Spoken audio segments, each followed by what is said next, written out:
Welcome to Not Milk Never Milk. Subscribe if you're lactose intolerant. You start by prepping the yam and immediate aromatics. Peel and cube 500 g of yam into roughly 2 cm pieces so they cook evenly.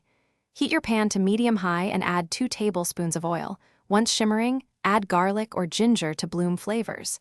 You want that brief sizzle. It builds the base.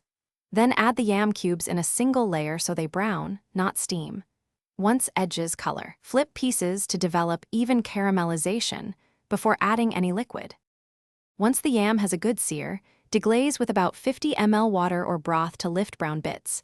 That adds depth. Cover and simmer for 6 to 8 minutes so the yam softens through without falling apart. Make sure to stir once midway to prevent sticking.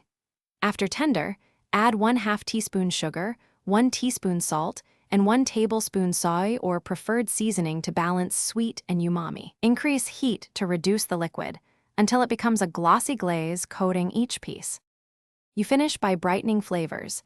Add 1 teaspoon vinegar and a handful of chopped herbs, then toss to coat so acidity lifts richness. Plate the Panda Yam hot and garnish with sesame seeds or scallions for crunch and contrast.